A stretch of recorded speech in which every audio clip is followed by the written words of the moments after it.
Today's review is partly a criticism of myself and of the channel. So this channel is supposed to be all about putting reviews on YouTube of stuff that doesn't really get a lot of attention, beyond the sort of bourbons and scotches and stuff, the whiskeys that get most of the airtime around here. And so I've been trying lots of fun stuff, brandies, rums, baijios, that kind of stuff. And trying to do justice to those categories and put information out there. What I haven't, but in the process of doing that, I've avoided entire other groups of spirits available in your liquor store. Most obviously like liqueurs, right? Cordials. But even if you're not talking about stuff that is actually sweet, there's sort of macerated spirits in the broad sense. Spirits where you're adding flavor by basically stewing the spirit in something else. And so I generally avoided that category mostly out of fear, not so much of like the fear of just having so much more out there that I would need to drink, but more like fear. Like, I don't even know what evaluation of those kinds of spirits should look like. I mean, is it right to evaluate them by sort of just pouring them into a glencairn and kind of having at it? I don't know. I'm not sure. But anyways, I wanted to pose these questions, and I wanted to challenge myself for today by tasting through some gins. I've never reviewed a gin on the table on the channel before, and here we're going to do three of them. We're going to do the St. George gin range. St. George, incredibly important distillery in America, out in Alameda, California. Part of the first generation of new distilleries to pop up in the post-Prohibition, post-war period, along with Germain Robin and Clear Creek, a handful of others like that. They got their start trying to do eau de vies and stuff, so Alsatian-style spirits really had a hit with Hangar 1, their vodka, which they've long since sold off. But they also do some gins. And I thought these would be fun to do. And I really just want to challenge myself. Is it the right way to evaluate these by kind of, doing it like this, like I do everything else? I don't know, but I'm gonna try because I don't know what else to do. Let's give these a little water. Just open them up, get the aromatics going. All right, so we're gonna start off with the dry rye. All of these are bottled at 45% alcohol by volume. Now this they describe as being, I'm guessing there's a rye whiskey base, a rye spirit base at the base of this. Rich mouthfeel, multi-signature, 6 botanicals: juniper berries, Malabar black peppercorns, caraway, coriander, lime peel, and grapefruit peel provide structure and spice. And they suggest making old fashions with this stuff. Sounds like lots of fun. What do we got? And this is where gin should never let you down. It should smell crazy. It should have lots of smells in any case. And this absolutely does. Juniper is mentioned first, but it's far from the leading element here.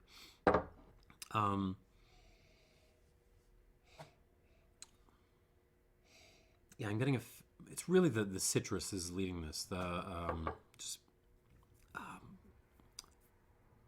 Like tangerine kind of smells, but also grapefruit. More pink grapefruit than white.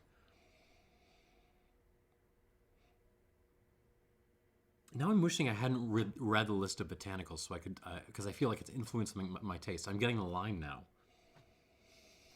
I'm not getting a whole lot of sort of traditional rye notes. I'm guessing this comes off the still. you know, fairly high strength, fairly refined, so there's not a whole lot of graininess happening here. There's some kind of nice floral notes happening. But really, most of this is dominated by kind of the citrus peel kinds of stuff. Flowers. Touch of like leaves and like not like dried leaves, like fresh leaves, like fresh flower leaves, stems, that kind of thing. It smells very fresh and light and aromatic. It is not, you know, Tanqueray. It does not, you know, punch you in the face with a Christmas tree. This is a very different, much softer style. Here we go on the palate.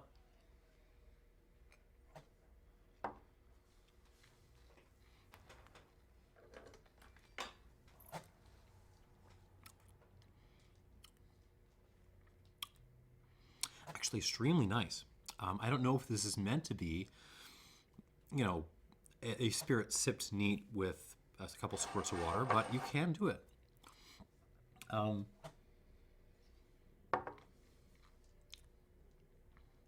what are we getting here? Let's start with the citrus. I'm getting actually some lemon, like lemon rind here, like the white bits of the lemon. Definitely some grapefruit peel, lime peel. A lot of orange this time. And there's certainly, I'm definitely getting the caraway on this.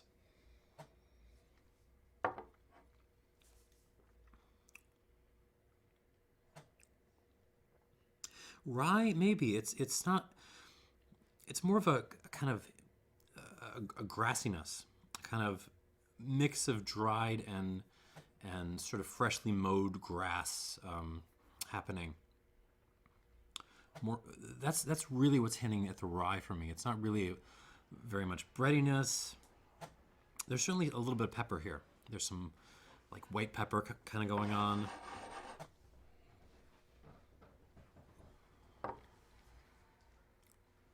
Very little like Christmas tree overproof stuff.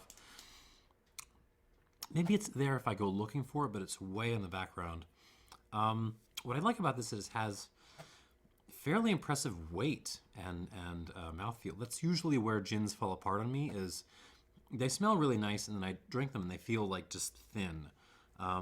This does not. This has, this just feels good in my mouth. So I'm gonna give this, how do you even score gin as a tasting spirit?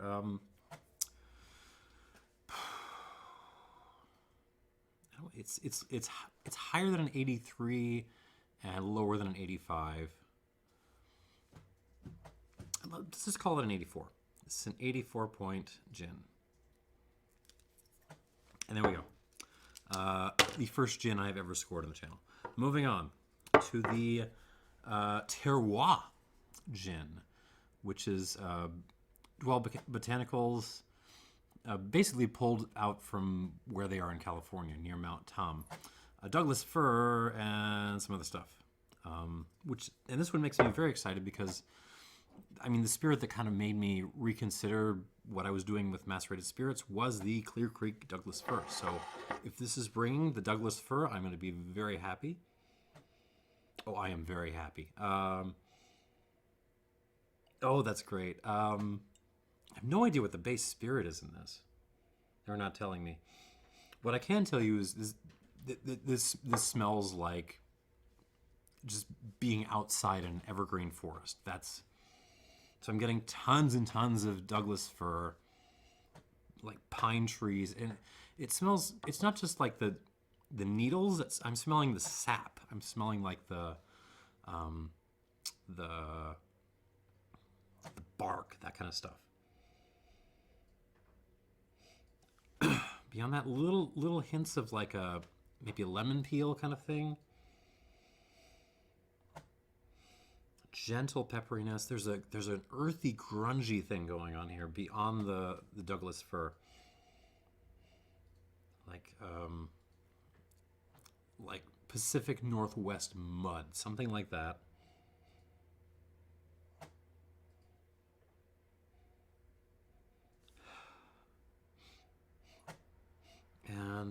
little bit of, oh, there's some kind of soda. Ginger ale, really. Like high-end ginger ale. You ever had the Bruce Cost, like, ginger ale? That is what this smells like. So it's Douglas fir, the whole Douglas fir, the entire tree, Bruce Cost ginger ale, and mud. That's what I'm smelling on this. And I really like it. Let's see what happens on the palate.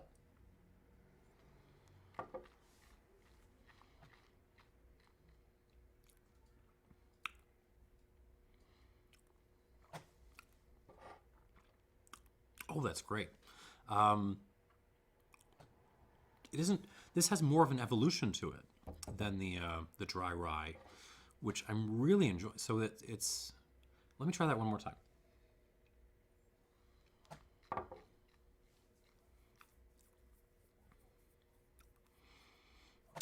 It arrives with this kind of very gentle, like almost lemony menthol sweetness, almost like a cough lozenge or something.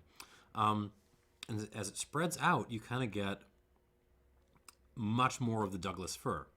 That's really what's ruling the show here is the Douglas fir. I'm not really getting the ginger ale thing on the palate. It's very medicinal. It's I really like this.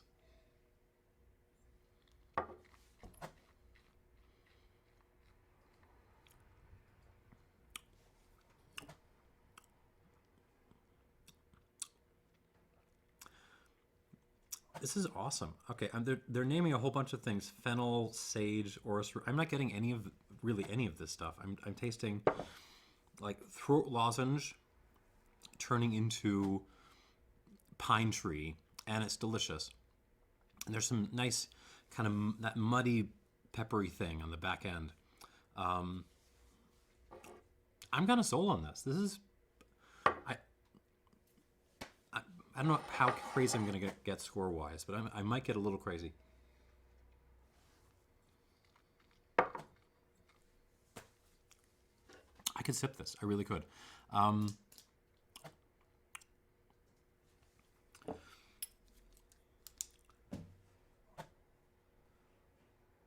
86.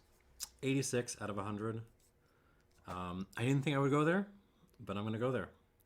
86 points out of 100 for the Terroir Gin from St. George Distillery. That is really good. All right, now we're on to the Botanivore, which is going to close us out strong. This is, oh, there's lots too. I'll put the lot information down below. This is a symphony of flavor, apparently. 19 botanicals.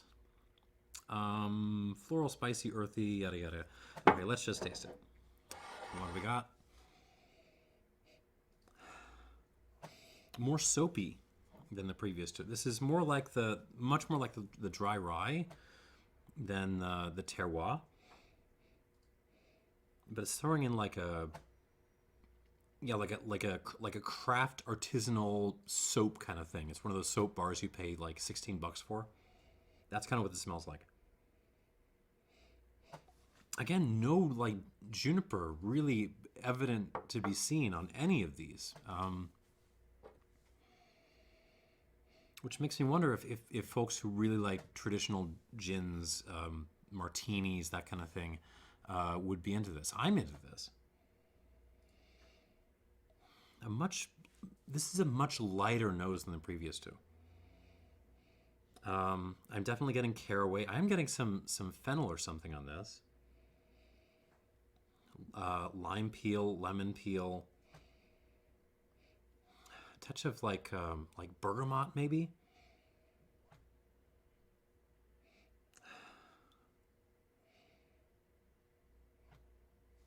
But I don't know how to put this. It smells lighter. I'm guessing maybe the underlying spirit is lighter, but I don't know. I'm just not getting as much on this. All right, but let's see what happens to the palate.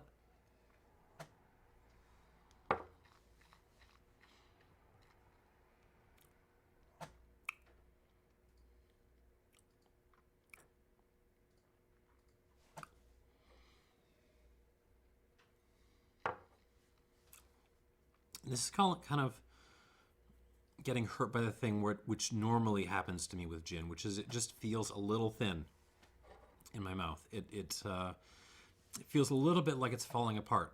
And don't tell me I overwatered this, because this is 45% and I gave it like 3 drops.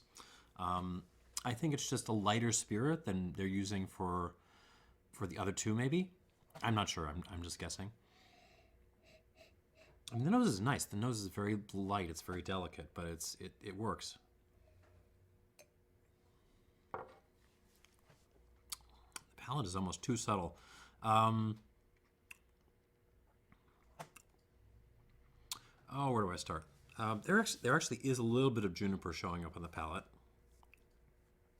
Kind of that muddy thing I was getting on the terroir, but there's not a whole lot there to kind of balance it out. Fennel, maybe. Caraway, definitely. There's a little bit of like a caraway bread / aquavit kind of thing. Definitely the bergamot is still there. But it's just not... I can tell they're fun things. It's just not... It just feels thinner, and it's not delivering in the way the previous two did.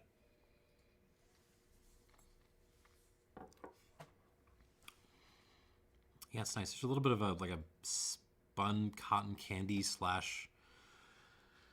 not bubblegum, like lighter style, like almost a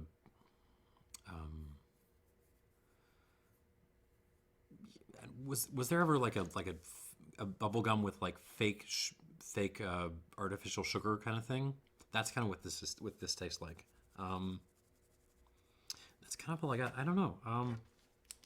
It's nice. It just feels far less substantial. I'm going to give this 80 points. It's still nice. And I don't know, maybe this would do better in certain kinds of drinks than the previous two. But it's not my favorite. Okay.